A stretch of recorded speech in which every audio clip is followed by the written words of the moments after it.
예, 안녕하십니까. 2023년 5월 21일입니다. 자, 이거 풀스크린으로 놓고 펜 설정하고 들어가겠습니다. 자, 이번에는 전세제도 문제점하고 트레이딩 이슈, 트레이딩 하는 거하고 Q&A 몇 개 가보겠습니다. 자, 얼마 전에 그 원희룡 국토부 장관이 나와서 전세 다 한 것 같다라고 말을 하면서 제가 그거 보고 쇼츠 하나 제가 영상을 잘라서 올렸는데 2023년 1월 달에 제가 만들었던 그 영상 잘라서 올리고, 왜냐면 저는 전세 제도가 없어지는 게 맞다고 생각하는 사람이거든요. 이거는 그러니까 고쳐질 수 없는 제도예요. 그러니까 여러분들, 그러니까 조심스럽기도 하고 여러분들이 반대를 많이 하시는 분들이 계실 거라 아는데, 전세제도가 없어지면 안 된다고 생각하시는 분들도 꽤 계신데, 전세제도를 결론부터 말씀드리면 이거는 고쳐서 쓸 수가 없어요. 그러니까 고쳐서 쓸 수 없다. 고치겠다고 계속해서 규제를 만들고 법을 만들어서 거기다 갖다 끼워버리시면 말도 안 되는 부작용이 계속 생겨요. 그러니까 디자인 자체가, 애시당초 디자인 자체가 잘못되어 있거든요, 이게. 예, 불가능해요. 그렇게 말씀드릴게요. 이거 고쳐서 쓰기가 불가능해요. 그러니까 우리도 무슨 물건 쓰다 보면은 어느 정도 고쳐 쓸 수 있으면 고치잖아요. 아, 폐차. 그렇죠. 자동차 어느 정도 사고 나가지고 고칠만 하면 고치고, 이거는 고치는 값이 더 들겠다, 새 차 사는 게 낫습니다 하면 그냥 폐차시켜 버리잖아요. 예, 전세 제도가 폐차를 시켜야 돼요, 사실. 제가 보기에는. 이게 되게 복잡한데, 지금 이게 테이블이, 제가 전세 제도 문제를 서머라이즈를 하겠다고 해봤는데 쉽지가 않아요. 이걸 서머라이즈 하는 것 자체가.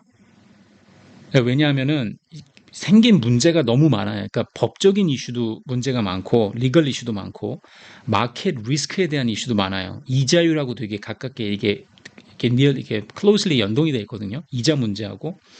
그리고 나서 거기다가 계속해서 전세 대출이라는 문제도 규제랍시고 만들고, 정부 보증도 들어가서 그것도 규제랍시고 만들어서 갖다 계속 끼워 넣으니까, 디자인 자체가 잘못된 시스템에다가 고쳐보겠다고 이것저것 갖다 집어 넣으니까 엉망진창이 돼 있어요, 지금 전세제도라는 게. 그래서 제가 이거를 테이블 하나에 웬만한 문제는 사실 한 장에 제가 서머라이즈를 딱 할 수가 있거든요. 쉬워요. 할 수 있어야 되잖아요. 근데 얘는 서머라이즈를 하기도 어렵고, 서머라이즈를 해놓은 다음에 여러분들한테 설명드리기도 되게 어려워요. 한번 해볼게요. 이게 자, 제 생각에는 없어져야 되는데, 만약에 국민들이 폐지를 원치 않으신다면 가장 큰 문제 세 가지부터 우선 해결해야 될 것 같아요. 1, 2, 3번 놨는데 1번이 가장 큰 문제예요. 그 다음이 2번 문제고, 그 다음이 3번 문제입니다. 여러 그 시청자분들께서 이 말씀을 많이 하세요. 전세 대출 없애야 된다. 묻지마, 전세 대출이 문제다. 저도 동의는 합니다. 그리고 이 3번 문제가 해결하기가 가장 쉬워요. 1, 2, 3 중에. 이거는 정부가 그냥 끝내버리면 되거든요. 금지시켜버리면 되고, 전세 대출을 없앰으로써 해서 많은 문제들이 해결이 되긴 돼요. 어느 정도. 해결이 됩니다. 그러니까 그 사기라든지 깡통 전세라든지 이게 가격이 오르는 걸 어느 정도는 덜 심하게 시킬 거고, 거품 끼는 것 자체를 덜 심하게 시킬 건데, 이거는 지금 세 번째 문제고, 가장 큰 문제는 이 전세금 보증금을 줬다는 게, 맡겨놓은 그 보증금 자체가 후순위 채권이라는 게 가장 큰 문제예요. 물론 전세권이라는 게 있긴 한데, 이 전세권이라는 거 한계에 대해서 들어보셔서 아시죠? 전문가분들이 많이 얘기를 하시잖아요. 이런 허술한 전세권이 없어요, 보면. 그러니까 채권을 하는 사람 입장에서 어떻게 이런 권리를 받고, 허술한 권리를 받고 내가 그걸 들어가나. 전세권이라는 건 우선 당장 집주인이 꺼려합니다. 집주인의 동의가 없으면 안 돼요. 그렇죠? 근데 집주인들도 이걸 꺼려할 만해요, 보면. 왜냐하면 이걸 등기를 시켜놓은 다음에, 야, 나 이거 내가 여기다가 뭐 3억을 넣었다, 2억을 넣었다, 내 전세금 보증금이 들어가 있다 하면, 등기를 시켜버리면은 그 등기를 써가지고 세입자가 대출을 받거나 또 주인 행세를 할 수 있는 거죠. 또 전세 끝나고 나갈 때 전세권이라는 걸 취소를 해야 되는데, 그것도 불이행하면은 그 피해는 또 집주인이 보니까, 이걸 집주인이 해줄 이유가 없어요. 제가 집주인이어도 안 할 것 같아요.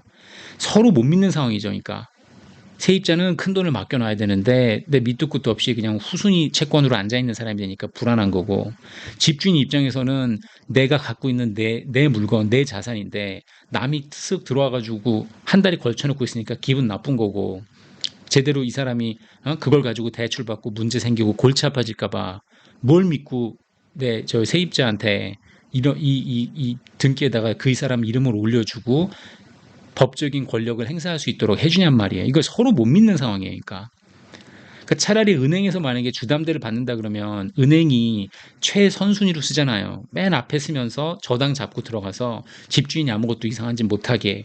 그래서 제가 2023년 1월 달에 올린 전세문제 총정리 그 영상에서 은행이 갖고 있는 파워풀한 저당권을 차라리 깔끔하게 잡고 들어가야 된다. 세입자가 아싸리 그렇잖아요. 8억짜리 집을 만약에 6억 4천 전세금을 내고 들어가면 이 집이 집주인 집이에요? 세입자 집이에요? 타이틀은 집주인 집인데 이 돈이 들어가 있는 게 그 집 밸류의 80%내 돈이 들어가 있으면 사실상 실질적으로 제가 집주인이어야 되는 거 아니에요. 이 굉장히 이게 골 때립니다. 이 전세 제도라는 것 자체랑 이거를 채권 입장에서 들어가 봐도 말이 안 되고 법률적인 입장에서 들어가 봐도 말이 안 되는 거 투성이에요.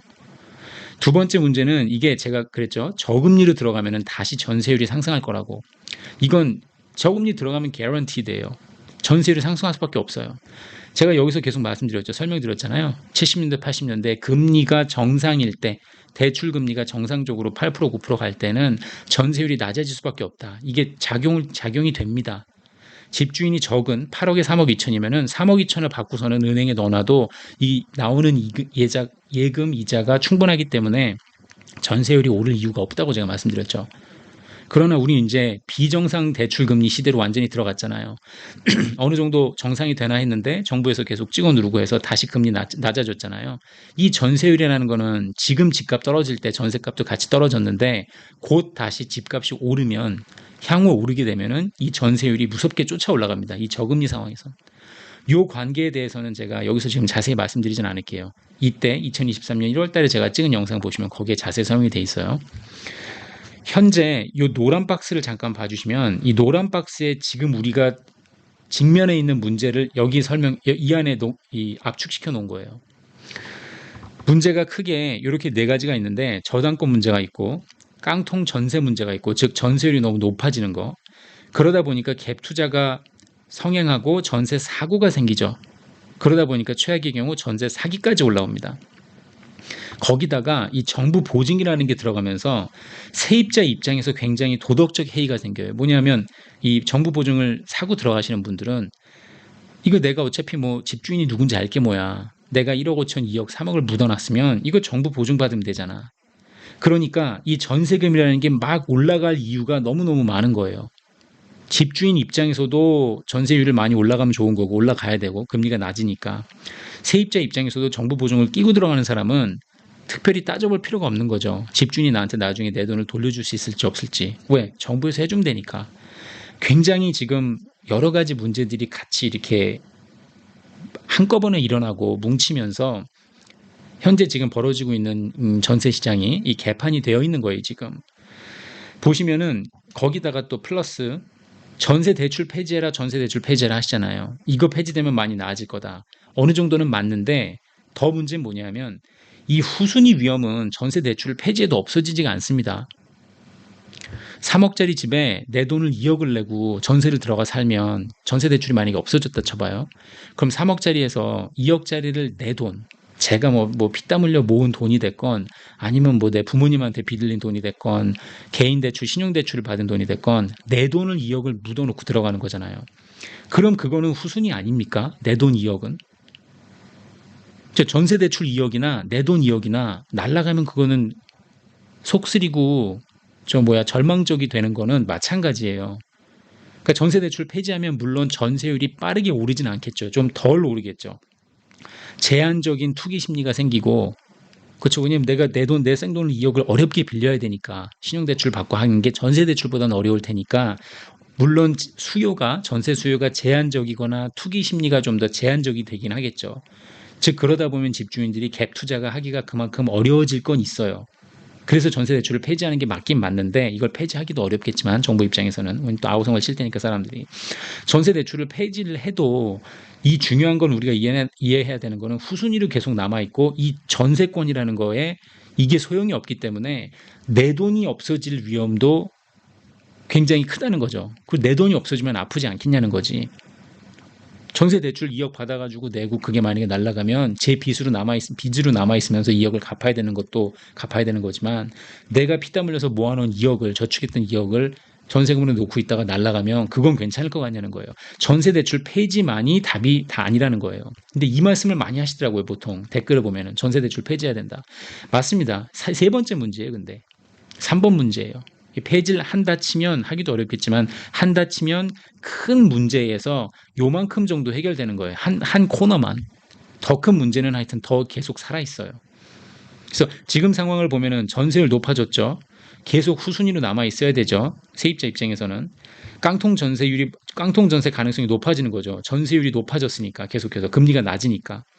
그러다 보니까는 너도 나도 들어와서 갭 투자들 하니까 더 극대화가 되는 거죠. 투기 조장되고 최악의 경우 이 사기극, 빌라왕이라든지 뭐 이런 지금 말도 안 되는 사람들 이런 사람들 계속 나오는 거고 거기다가 정부 보증이 들어가 버리니까 세입자 입장에서도 도덕적 해이가 생기고 물론 보증을 많이 안 사고 들어가신 분들도 계시지만 보증 끼고 들어가는 분들은 더 신경 안 쓰게 되고 그러니까 이 마켓이 그냥 제가 말씀드린 것처럼 디자인 자체가 잘못되어 있다는 거예요. 제가 뒤에 이거 블루 포인트로 쓰긴 했는데 어떤 식이냐면 이 전세 제도라는 거는 디자인 자체가 우리가 빌딩을 봤을 때 빌딩이 부실 공사가 되고 밑에 땅 꺼짐 현상이 생기면 이거를 복구 작업을 하다가 어느 정도 하다가 포기해야 되잖아요. 이거는 이 건물은 너무 위험하다. 차라리 그냥 철거하고 때려 부수고 나서 싹 새로 밑에 다시 다지고 새롭게 그거 새 건물을 짓는 게 낫다라고 판단이 되는 순간이 오면은 그건 건물을 부셔야 되는 거 아니에요. 너무 위험하기도 하니까. 이게 전세 제도가 딱 그런 식이에요. 그 디자인 자체가 플로우가 있단 말이에요. 디자인 자체에.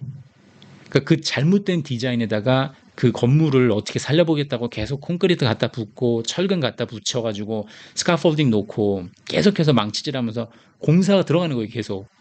디자인 자체가 잘못된 그 디자인을 놓고 그러니까 건물이 남아 있겠어요. 그게 공사는 계속해서 되는 거고 평생 뭐 3년 4년 5년 동안 저 건물 왜 그런 건물들 있잖아요. 저 건물은 보면은 무슨 3년 내내 공사를 하나 싶은 그런 건물들 그런 상황이에요. 지금 이게 없어져야 돼요. 결론이.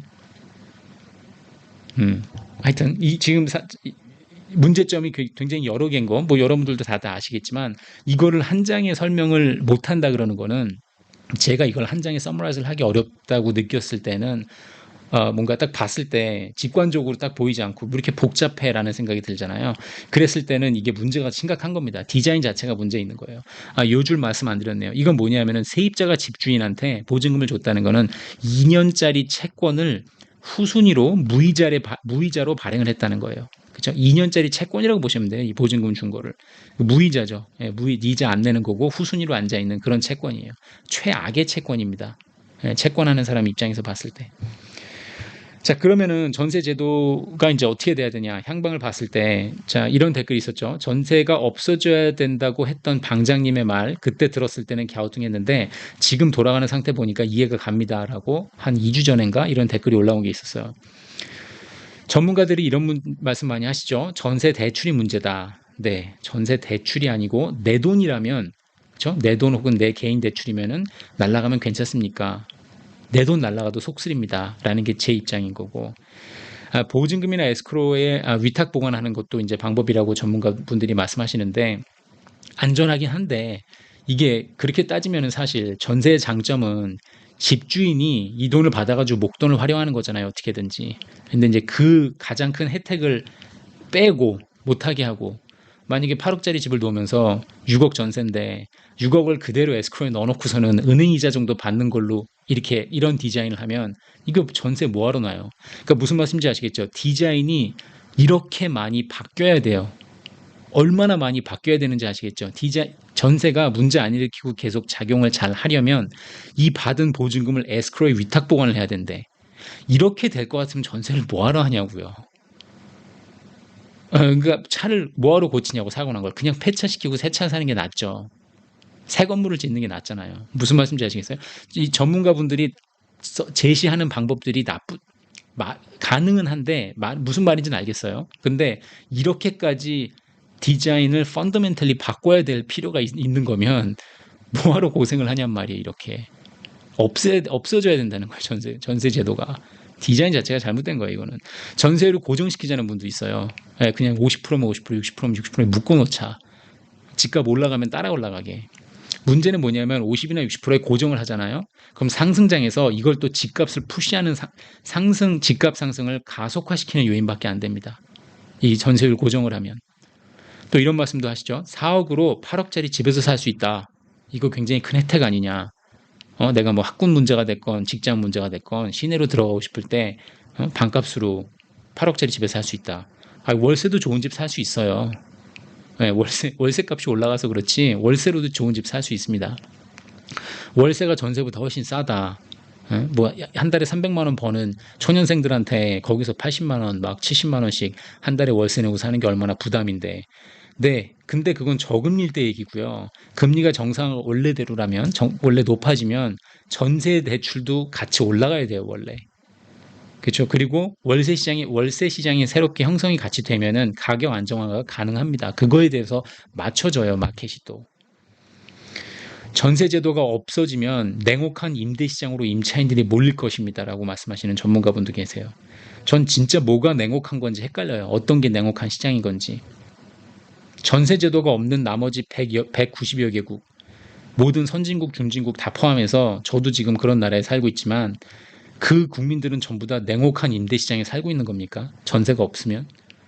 네, 저는 그렇게 생각 안 하고 그 다음에 뭐가 정말 냉혹한 거예요. 그러니까 내 돈을 만약에 내 돈이든 대출이든 3억짜리 들어가 살면서 2억을 전세로 깔고 들어갔을 때 그 2억이 날라갔어요. 빌라왕 말고도 집 주인이 진짜 좋은 마음으로 2억 보관하고 있다가 주려고 했는데 안타깝게 그 집 주인이 보증을 잘못 썼을 수도 있고 혹은 그 돈을 가지고 뭐 해보겠다고 편의점이라든지 치킨집 열었다가 망할 수 있잖아요. 이제 사기를 치려고 친 게 아니라 진짜 망할 수 있잖아요. 잘못해서. 운영을 잘못해가지고. 그러면 세입자 입장에서는 후순위로 남아있으니까 만약에 차압 들어가가지고 집주인이 집 뺏기고 막, 그건 뭐죠? 신용불량자, 신불자가 됐을 때 집주인 입장에서 그럼 세입자도 같이 피해보고 그 내 2억이 날아가는 거 아니에요. 그럼 그 사람들 막 싸우고 막 어떻게 해서든지 하려고 그러다가 자기가 넣어놨던 2억 못 받고 한 푼도 못 돌려받아봐요. 나가서 그분들 목숨 끊는 거 아니에요. 자살하잖아요. 그게 더 냉혹한 시장 아니에요.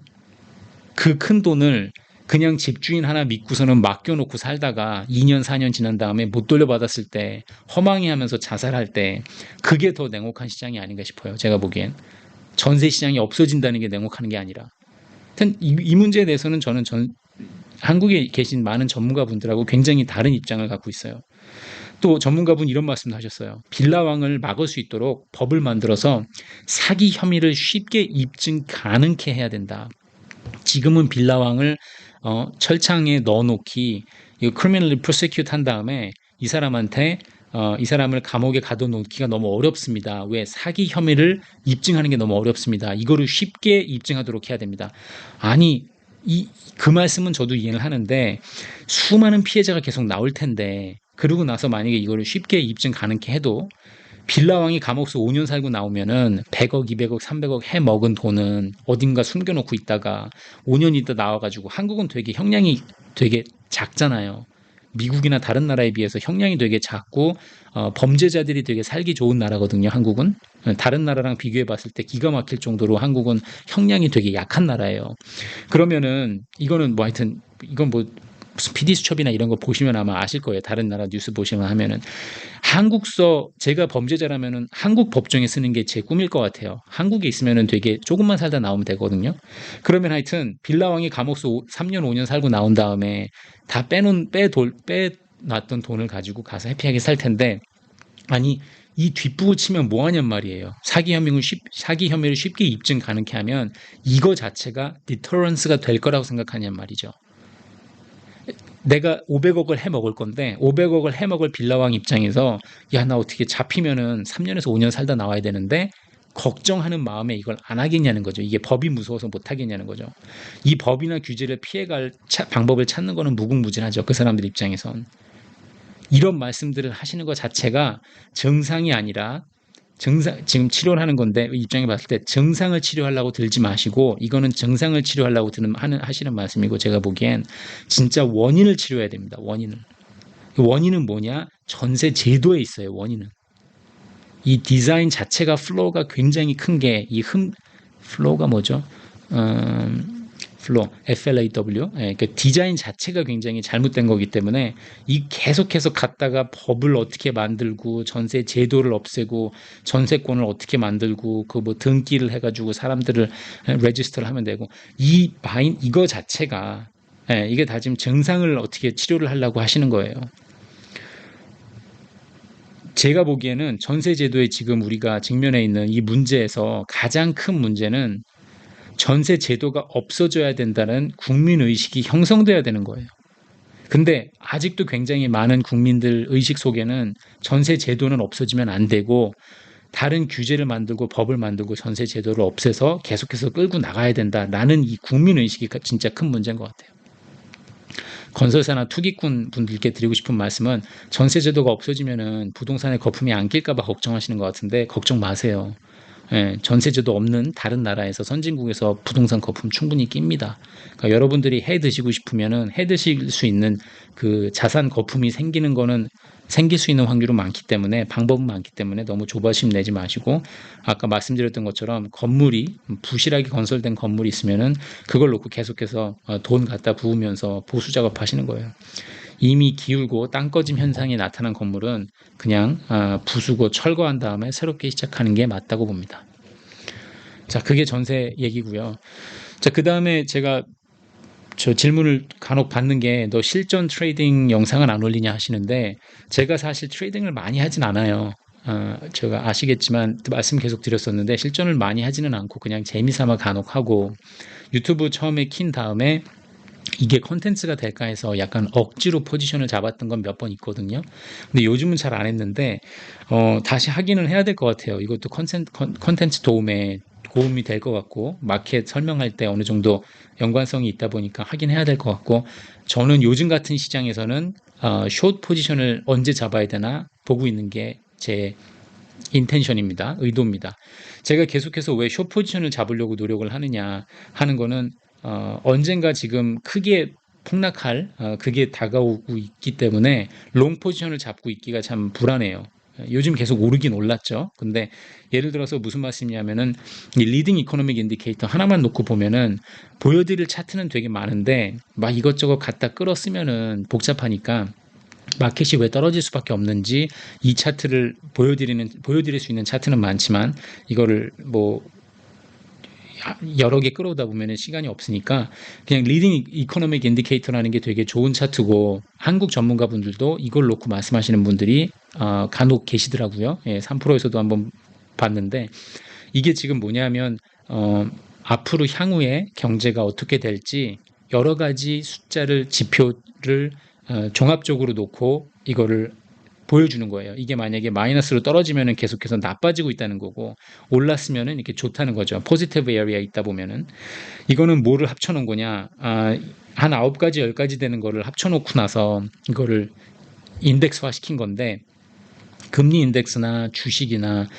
미국 국채 스프레드 같은 거, 소비자 심리, ISM, 신규 주문이라든지 건축 허가, 제조업이라든지 실업수당 이 모든 거를 같이 이렇게 복합적으로 놓고 나서 인덱스화 시켜가지고 그린 거고 리먼 때 이 숫자가 22개월 연속 이때부터 이때까지 쭉 이렇게 하락을 합니다. 그렇죠? 지금은 이게 13개월 동안 연속으로 하락을 했어요. 이게 꽤 잘 맞춰요, 얘들이.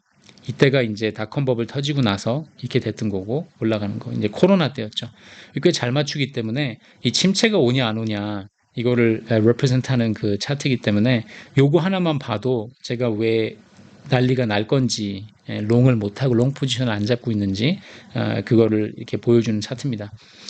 2008년에 리먼 때하고 제가 지금 상황이 어느 정도 비슷하다고 말씀드린 적이 있는데 왜냐하면 리먼 때도 문제가 생기면서 은행들이 하나 두 개 넘어갔던 게 은행들이 가지고 있던 자산 에셋 사이드가 일리퀴드 되면서 리퀴디티가 떨어지면서 그 페이퍼 로스가 미현실 손실이 현실이 되면서 그게 은행의 자본을 먹고 들어가면서 망하는 거거든요. 2008년 3월에 JP 모건이 베어스턴을 사죠. 고 샀을 때 나스닥을 보면은 나스닥이 1650이었습니다. 1650이었다가 JP 모건이 베어스턴을 사고 나서 3개월 동안 열심히 올라요. 2050까지 24% 정도가 오릅니다. 그리고 나서 분위기 쌓여지면서 3달 동안 다시 내려가요. 그러면서 9월 달까지 1750이 되고 이때 리먼이 터집니다. 그렇죠? 9월 달에.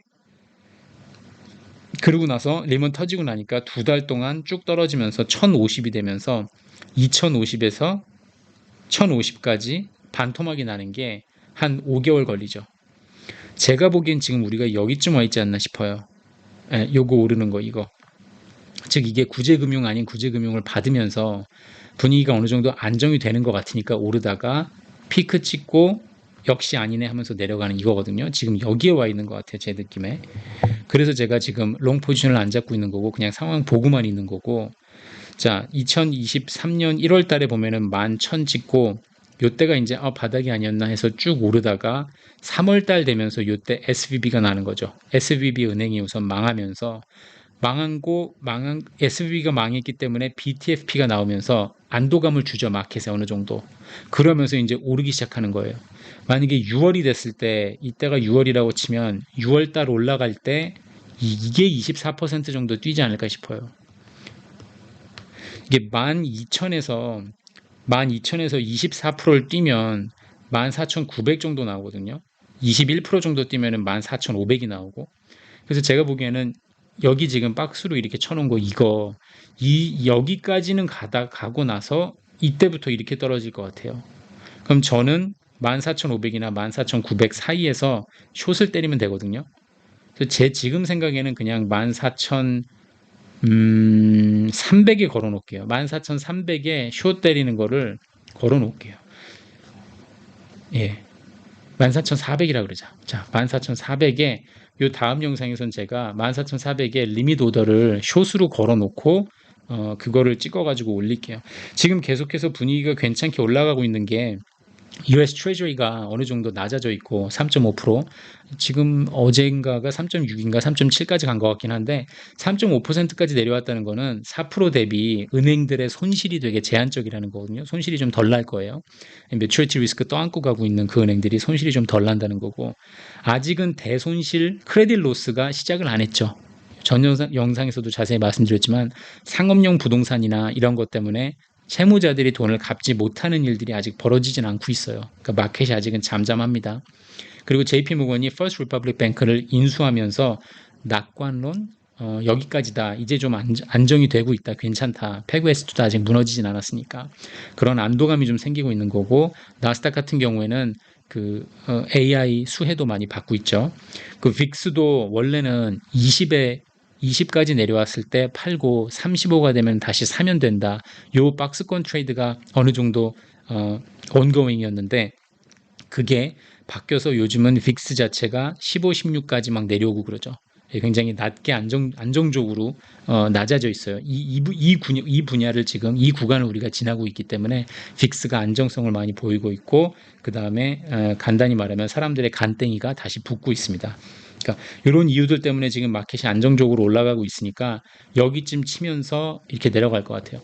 숏을 하실 때는 물론 조심하셔야 되죠. 왜냐면 숏을 만약에 내가 여기서 했다 그러고 쭉 이렇게 올라버리면 로스가 되게 많이 쌓이니까 사람들이 보통 이렇게 떨어져도 이런 식이죠. 그러니까 이때 떨어질 때를 먹겠다 그래가지고 숏을 치고 나서 숏은 그러니까 기차가 한번 떠나면 그쵸? 기차가 한번 떠나면 이때 숏을 쳤는데 이렇게 쭉 올라버리면 숏은 기차가 떠나버리면 다시 안 돌아올 수가 있기 때문에 이 11,000으로 다시 안 돌아올 수가 있기 때문에 되게 조심해서 쳐야 돼요.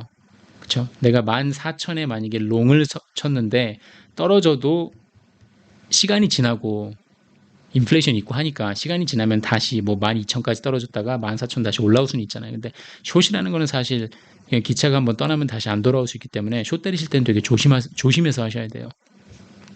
단기로 먹고 빨리 빠져야 되니까 제가 보기에는 이렇게 할게요. 지금 14,400에 지금 14,000 조금 안 됐거든요. 13,850인가 있으니까 퓨처스 기준으로 봤을 때 14,400에 제가 숏을 때리겠습니다. 그리고 놓고 보시자고요. 돈이 어떻게 되나 얼마나 잃는지 14,400 14,444 좋다. 자 14,444에 숏을 때릴게요. 오케이. 자, 시청자 질문 몇 개만 하고 가겠습니다. 30분 됐으니까 빨리 가겠습니다. 자, 요 전에 제가 한미 금리 격차 1.7% 났는데 왜 난리 나지 않습니까? 왜 외환 위기 오지 않습니까? 라는 거에 대해서 짧게 말씀드렸는데, 그거에다가 두 분이, 한 분은 이메일을 되게 길게 주시면서 막 자료까지 첨부하면서 막 저한테 자세하게 물어보기도 하시고 막 따지기도 하셨는데, 그러니까 한미 금리 격차 1.75% 중요하지 않다라고 하시는 거예요. 그 시청자분은. 그리고 이제 외환 위기 안 온다라고 말씀하시는 건데, 물론 시청자분이 맞으셨을 수도 있습니다. 예, 그러니까 제 생각이 이제 다르다는 거는 이렇게 말씀드려 볼게요. 제가 이 비유를 전에 한 적이 있어요. 말씀드린 적이 한 번 있는데 다시 한번 해볼게요. 우리가 코로나 걸렸을 때 그런 거 있었잖아요. 그러니까는 기저질환을 보유하고 있는 환자가 코로나 걸렸을 때 치사율이 올라가죠. 그리고 나이 드신 분들이, 노인분들이 걸리면 당연히 더 위험하죠. 반대로 이제 젊은 사람들이 걸렸을 때는 완쾌할 수 있는 가능성이 높아지는 거고. 그 기저질환을 보유하고 있다는 거는 뭐 당뇨일 수도 있고 고혈압, 고지혈증, 비만, 뭐가 됐든지 간에 pre-existing 컨디션이 있으면 그만큼 내가 면역력이 약하기 때문에 문제가 생겼을 때, 코로나라는 그 병에 걸렸을 때 그만큼 더 목숨의 위협을 받는 거잖아요. 1.75%도 그냥 그 요소 중에 하나라고 보시면 돼요. 1.75%가 낮다 그래가지고 내가 바로 죽는 게 아니라, 내가 만약에 이걸 당뇨라 그러면은 그냥 당뇨 환자여서 당 측정을 했더니 뭐 200, 250, 300이 나온다. 그런 상황이라고 보시면 되죠. 원래 당뇨 하면은 내가 200 정도 나오는 환자였는데 요즘은 보니까 내가 당 관리를 안 해가지고 검사를 하니까 350이 나온다. 이 350이 나오는 게 역사적으로 없었던, 내가 살면서 최대치를 찍고 있는 거죠, 지금.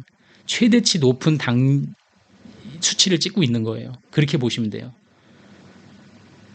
그러니까 하는 총재가 얘기했을 때 1.75% 낮다 그래가지고 이 모든 게 외환위기에 직결된다든지 이게 바로 우리나라의 외환위기를 몰고 온다, 이렇게 생각하시면 안 됩니다라고 하는 그 말이 맞긴 맞아요, 어느 정도.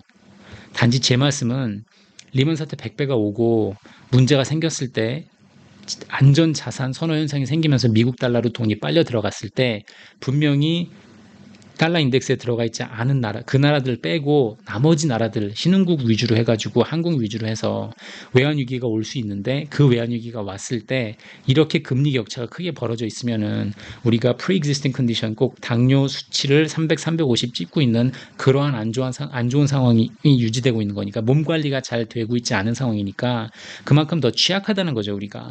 큰 문제가 생겼을 때. 그래서 제가 전에도 몇 번 말씀드렸어요. 원화가 1250원에서 1350원 사이 왔다 갔다 박스권 계속 움직일 거고, 1250원이 됐다 그래가지고 제가 틀린 것도 아니고 1350원이 됐다 그래서 제가 맞은 것도 아니에요. 큰 문제가 진짜 생겼을 때 나중에 어떻게 반응할 거냐, 우리 원화가. 그 문제인 거죠. 그 원화를 볼 때 당연히 외국 사람들도 봤을 때 국내 사정 보겠죠. 은행권은 안전한지, PF 부동산 문제는 어떻게 해결되고 있는지, 인플레이션은 어떤지, 우리 수출, 그죠? 경상수지는 어떻게 돌아가고 있는지, 모든 걸 종합적으로 볼 거예요. 그 중에 하나라는 말씀이에요. 1.75%는 하나의 요소입니다. 저 만약에 시청자분이 저한테 왜 그래? 나는 상관없어. 350이어도 괜찮아. 당 수치 350 유지할 거야. 나 단계 좋아. 왜? 코로나 그냥 안 걸리면 되거든. 코로나 안 걸릴 자신 있어. 그렇게 말씀하시면 제가 할 말이 없죠. You win. 그렇게 시청자분이 그냥 승리하시면 되는 거고, 제 말씀은 코로나에 재수없어서 걸려버리면, 즉 리먼 100배를 맞으면 그때 이러한 문제들이 부각이 될 거다.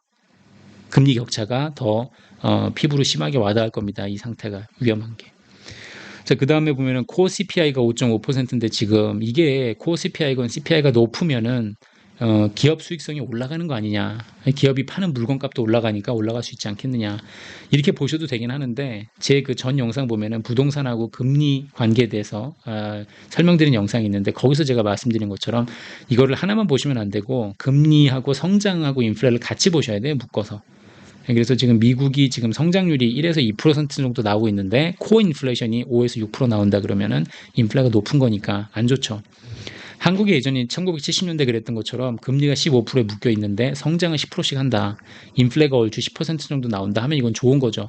고성장을 하고 고성장을 비교적 안전하게, 스테이블하게 성장하고 있는 좋은 경제가 된다고 볼 수 있는 거죠. 은행 재무제표 제가 요 전에 설명드린 거 보고 잘했다고 이제 칭찬하신 분들이 꽤 몇 분 계셨는데 그 중에 한 분이 건전한 은행에 10K 보면서 설명할 수 있겠느냐 너 하셨는데 해도 되는데 이 영상이 만약에 10K 땡큐를 보면서 제가 설명을 하면은 이게 너무 막 무슨 대학 강의처럼 되고 좀 보링해질 것 같아요. 많은 분들이 그거를 좋아하실지 모르겠고 더 중요한 거는 사실 솔직히 말씀드리면 제가 전에도 몇 번 말씀드렸지만 제가 증권사를 그만둔 이유 중에 하나가 남의 회사, 남의 은행 재무제표 보는 게 이제 싫어져서 한 거기 때문에 이거는 솔직히 가급적이면 제가 안 하고 싶습니다. 죄송합니다. 솔직히 말씀드리면. 자, 그 다음 질문은 이게 조금 뭐랄까 질문하시는 분의 이렇게 프러스트레이션이 느껴지는 그런 질문이었어요. 그러니까 되게 화가 나 계신 것 같아요. 화가 났다 그래야 되나? 좀 많이 궁금해하시고 좌절감을 느끼셨다 그래야 되나? 그 질문 자체에 막 질문 자체에 뭐랄까 좀 짜증이 섞여 있는 짜증이라 그래야 되나? 네, 그러니까 이분이 하시는 말씀 뭐냐면 금융 사태를 막을 수 없냐? 너는 왜 리먼 100배 사태가 나온다고 말하고 망한다고만 계속 말하고 이 솔루션을 답을 제시하지 않는 거냐? 만약에 막을 수 없다면은 막을 수 없는 확률은 어떻게 되냐? 아니 뭐 화를 내신 것 같진 않은데 좀 답답해 하시는 것 같아요. 지금 돌아가는 상황을 보시면서 제 느낌의 뉘앙스를 봤을 때 그 질문하신 글의 뉘앙스를 봤을 때 답답함이 많이 쌓여 있는 그런 질문이었는데 이렇게 제가 세 개로 나눠서 말씀드려 볼게요. 우선 이 자산 거품 생긴 거, 그 자산의 거품이 많이 껴서 지금 우리가 이렇게 2023년에 이 상황을 겪고 있는 것 자체를 한탄스러워 하시는 거면은 그 답답함을 중앙은행에 있는 사람들한테 손가락질을 하셔야 돼요. 그 사람들을 탓하셔야 돼요. 그 사람들이 금리를 가지고 0% 넘어서 장난질을 하고 화폐 발행을 무제한으로 하고 한국도 그렇지만 막 찍어내고 부채를 마구마구 늘리면서 이 자산 거품을 형성을 한 거기 때문에 그쪽에다가 손가락질을 하고 화를 내셔야 됩니다. 중앙은행에 있는 사람들한테. 그 사람들이 이걸 지금 만들어 놓은 거예요. 정확히 말하면 정치인도 아니고 정치인일 수도 있지만 중앙은행에 지금 화를 내셔야 되는 그런 상황이에요. 두 번째는 뭐냐면 만약에 지금 시청자분이 저한테 하시는 질문이 자산 거품을 터뜨리지 않을 수는 없냐. 5억 하던 집이 15억까지 올랐는데 그냥 그걸 15억에 유지시킬 수는 없는 거냐라고 하시는 거면 저한테 질문을 답은 있죠. 그러니까 무제한 공기를 불어넣으면 돼요. 무제한 계속해서 0% 금리 놓고 계속해서 돈을 찍을 수는 있어요. 네, 인플레이션이 오든 말든. 근데 그렇게 되면 뭐냐? 일본을 보시면 답이 나오죠. 일본 꼴이 나겠죠. 일본 편에 대해서도 제가 자세히 계속 말씀드리지만 잃어버린 30년 잃어버린 30년이라는 게 가장 큰 문제가 전문가분들이 미스하고 계시는 부분이 제가 말씀드리는 거는 제로 금리고 이제 마이너스 금리까지 갔죠. 무제한 돈 찍고 이제는 일드 커브 컨트롤까지 해가면서 2년하고 10년을 찍어 누르는 계속해서 마켓을 왜곡시켜서 저금리를 유지하려고 하는 그 일본이 다시 말하면 얘들이 무제한 공기를 불어 넣는 거예요. 자산시장에다가. 그거라고 보시면 돼요. 그 행위예요, 이게. 결론은 어떻습니까? 자산 거품이 유지가 되기는커녕 퇴보한다 그러나? 예, 거꾸로 가고 있죠. 예, 국가가 망하고 있죠, 결국은. 이 거품이 터지지 않게 하려고 하다 보니까 계속해서 좀비 기업들을 계속해서 연명시키려고 그러다 보니까 일본 꼴이 나는 거죠. 만약에 그거를 어템트 하시게 되면. 그거 자산 거품을 터뜨리지 않는 것도 방법은 아니에요. 3번은 뭐냐면 금융위기를 막을 수 없다고 생각하냐. 왜냐? 자, 이 금융위기라는 거는 이거는 조금 더 이제 학문적으로 들어가는 얘기예요. 이거는 우리가 경제를 봤을 때 왜 이렇게 거품이 생기고 그 거품이 터지면서 난리가 나냐 하면 경제라는 거는 그 resource misallocation의 연속입니다. 자원이 계속해서 이게 misallocation을 뭐라 그래야 될까요?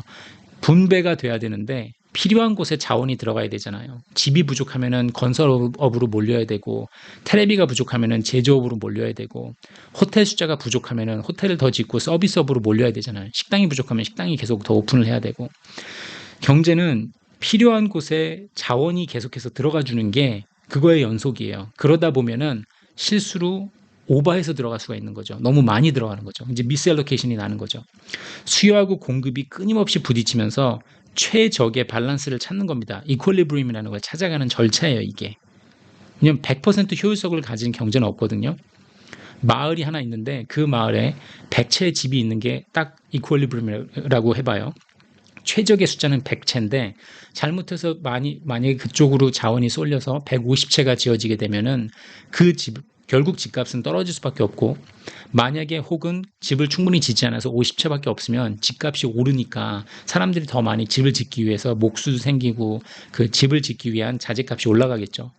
그런 식으로 계속 그 수요하고 공급이 서로 같이 끊임없이 부딪히면서 100% 효율성을 위해서 찾아가는 건데, 그러는 와중에 자원 사용이 한쪽으로 치우치게 되면 다시 그게 원상복귀를 하기 위해서 150채가 됐으면 다시 100채로 내려올 때까지 기다린다든지, 아니면 인구가 늘어나서 150채가 이퀄리브럼이 될 때까지 집값이 떨어져 있겠죠. 이거는 원상복귀를 시키는 게 순리예요. 그게 다시 말하면은 이 직관적이지 않을 수 있겠지만 우리가 말하는 붐, 호황이라는 거 있죠. 우리가 성장을 하고 호황이 생겨서 사람들이 잘 살게 되고 내 임금이 오르잖아요. 그 호황이 병이에요, 병. 이게 문제고, 버스트라고 하는 침체가 오잖아요. 이 침체 오는 것 자체가 치료제입니다. 호황기에는 잘못 몰린 수요를 분포시키는 거고, 원상복귀 시키기 위해서 침체기가 오는 거예요. 그래서 우리가 호황일 때 좋다고는 하지만, 호황이라는 건 뭐냐면 사람들이 돈을 쫓다 보니까 잘못된 그 리소스 알로케이션 때문에 너무 많이 쏠려 들어가 있던 그 돈이라든지 자원을 빼서 부족한 쪽으로 다시 나눠 가져야 되는 게, 이게 버스트란 말입니다. 이게 침체라는 거죠. 근데 이 자연적인 순리가 이렇게 돌아가는 상황에서 문제가 생긴 거는, 정부나 연준이 중앙은행에서 경제를 돕겠다고 그냥 사람들이 침체가 오고 경제가 안 좋아질 거, 성장을 잘 못할 것 같으니까 얘들이 끼어들면서 싼 돈을 많이 풀고 13년 동안 제로 금리를 하면서 돈을 많이 풀었기 때문에 이 돈이 쏠려 들어간 게 자산 거품이 역대급으로 끼는 거죠. 100채만 있어야 되는 마을에다가 돈을 많이 풀고 저금리를 놓고 사람들을 계속해서 투기를 조장을 했더니, 투기를 할 수밖에 없는 세상을 만들었더니 집값이 올라가면서 집이 150채, 200채, 250채가 지어져 버렸으면, 250채가 지어져 버렸으면은 이퀄리브리움인 100채보다 훨씬 더 많이 지어진 거잖아요. 그럼 당연히 집값이 떨어지는 게 순리겠죠. 집값이 반토막 아래로 떨어져야 되잖아요. 그 상황인 거죠. 그러니까 이걸 보시면서 금융사태를 막을 수 없냐라고 하시는데, 막을 수가 없죠. 자연적인 현상이니까. 우리가 밥을 너무 많이 먹어서 배가 너무 부르면은 안 먹고 가만히 있어야 배가 꺼지잖아요. 그럼 그 다음에 응가한 다음에 배가 다시 고파지면은 그 다음에 다시 밥을 먹어야 되는 것처럼 사이클인 거죠, 사이클. 이렇게 됐을 때 오르고 내리고 오르고 내리고. 이건 자연적인 순리입니다. 이걸 보고서는 이게 안 일어났으면 좋겠다고 하시는 거는 그건 답이 없죠. 예, 이건 순리로 벌어지는 거니까. 자, 재밌게 술 취하고 밤새 놀았으면 다음날 숙취로 고생하는 거잖아요. 같은 이치입니다. 자, 43분 됐네요. 빨리 가야 되겠네요. 자, First Republic Bank 보고서는 30년 고정 모기지, 제가 First Republic Bank 얘기했더니 30년 미국에서 고정 금리 모기지를 했는데 그게 팔리고 나면은 그 다음에 변동으로 변합니까? 라고 물어보신 분이 계세요. 이거를 지금 JP모건이 샀는데 JP모건 손으로 들어가면은 이 고정 모기지가 끝나고 변동으로 변합니까? 아니요, 절대 그렇지 않습니다. 미국에서 고정은 절대로 남아 있습니다. 예, 그래서 지금 미국 사람들이 얘기하는 게 나와서 2.5%, 3%, 3.5%의 30년 고정 모기지를 받은 사람들이 그러죠. I'm never going to refi this mortgage. I'm never going to refinance this mortgage. 나 이거 다시 재계약 안 할 거야. 살다 보면은 사람들이 모기지를 자기 원금으로 이렇게 끝낼 때 있잖아요. 뭐 5년 동안 갚았어요, 모기지를. 그쵸? 근데 갑자기 내가 목돈 들어갈 일이 생기면은 그걸 다시 세컨드 모기지, 서드 모기지를 다시 테이크아웃을 하거든요. 그때 이자율이 새로 형성이 되니까 현재 오늘 마켓 이자율로 바뀌잖아요. 그게 5%, 6%, 7%로 바뀌니까 비싸니까. 이렇게 큰 돈을 어떻게 내가 2.5%, 3%에 언제 또 빌릴 수 있겠어? 즉 사람들이 I'm never gonna refi this mortgage 그런단 말이에요. 고정으로 남아있을 뿐더러 한술 더 떠서 FHA라는 그 보험이 있거든요, 미국에. Federal Housing Administration이라는 데서 나와서 여기에 이 FHA 보험을 끼고 나간 주담대는요, 이 주담대가 만약에 3%의 FHA 보험을 끼고서는 30년짜리를 뽑았잖아요. 그럼 이거를 제가 이 집을 팔잖아요. 새 구매자한테. 제가 모기지를 받았어요. 30년짜리를 받고 나서 2년 동안 갚다가 제 집을 팔고 싶잖아요. 그럼 그 사람한테 제가 받았던 이 3% 모기지를 파스온을 할 수가 있어요. 그대로 그 사람한테, 그 다음 사람한테 넘길 수가 있어요. 어스유머블 론이 가능해요. 장난 아니죠. 그러니까 사는 사람이, 구매하는 사람이 3% 혜택을 받아요. 오늘날 마켓 레이트이 6%여도. 그러다 보니까 제가 만약에 FHA 보험을 낀 집을 대출을 넘기잖아요. 그러면 이게 만약에 제가 10억짜리 집인데 오늘 마켓 레이트이 6%의 모기지가. 근데 나는 3%란 말이에요. 내 모기지는. 그럼 그거를 그 다음 사람한테 넘길 때 10억에 넘기지 않고 10억 5천, 11억을 부를 수가 있겠죠. 프리미엄까지 얹어서 제가 팔 수가 있어요. 이 FHA 보험을 끼면. 그 정도로 여기서 미국에서 고정금리라 그러면은 완전히 고정이에요.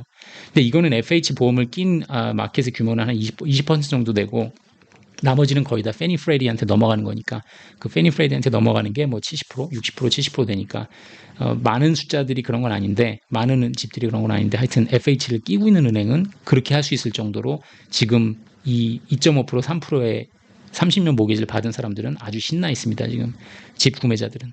그 대신 은행들이 죽어나가고 있는 거죠. 네, First Republic Bank가 이것 때문에 망한 것처럼 은행들이 지금 그 duration 리스크를 매니지를 잘 못하면서 거기에 나가 떨어지고 있는 겁니다. 이 duration 리스크 물어보신 분 이거죠. duration 리스크라는 거는 이제 계산법은 말씀 안 드리겠지만 간단히 말해서 은행 입장에서 고객한테 대출해준 돈을 회수하는 데 시간이 얼마나 걸리냐 이게 질문이에요. 그래서 우리가 본드에서 봤을 때도 듀레이션이 얼마나 따질 때 이자율을 갚는 게 쿠폰이 작고 마지막에 주는 원금이 커지면은 듀레이션이 길어지는 거죠. 뒤로 가는 거잖아요. 은행 입장에서 봤을 때 3에서 5년짜리 짧은 변동 이자로 줬을 때 이 위험을 은행이 덜 떠안는 거죠. 반대로 미국 FRB처럼 30년짜리 모기지를 주면서 저금리로 했을 때 금리가 올라가 버리면 듀레이션이 기니까 저금리 장기 대출을 해준 거는 은행이 손실을 본다는 거. 지금 한국은행 입장에 봤을 때 저번에도 말씀드렸지만 이거를 인텐드 한 건지 의도한 건지는 모르겠는데 한국은행들이 지금 제1금융권이 망하지 않고 지금 잘 버티고 있는 게 듀레이션을 짧게 가져가서 그런 거죠. 변동금리로 줬으니까는 마켓이 리셋될 때마다 은행 부담은 없는 거죠. 단지 국민들이 그 부담을 많이 갖고 있는 거고 한국에서는 고정금리라 그래도 5년밖에 안 묶여 있으니까 다시 interest rate 리스크를 그러니까 다시 말씀드리면 interest rate 리스크를 은행이 덜 떠안고 가는 거죠. 미국 은행들하고 비교했을 때. 그래서 지금 아직 한국 제1금융권이 안전하게 굴러가고 있는 거예요. 자, 저한테 댓글 지웠냐 답할 가치도 없다는 뜻이냐 이렇게 말씀하신 분 계신데 절대 오해하지 마세요. 저는 어떤 댓글도 지우지 않습니다. 예, 절대 오해하지 마세요. 또 어떤 분들 가끔 보시면은 댓글을 되게 길게 썼는데 올라가려고 눌렀더니 안 올라가지고 지워졌다 막 이렇게 저한테 컴플레인 하시는 분 계시는데 이거 다 유튜브 소관인 것 같아요. 전 모릅니다. 이런 거 어떻게 막는지도 모르고 어떻게 지우는 건 안 해봤는데 어떻게 지우는지도 모르고 해보지도 않았으니까 걱정 마시고 아무리 이상한 댓글이 올라와도 전 절대 지우지 않습니다. 그러니까 오해하지 마세요.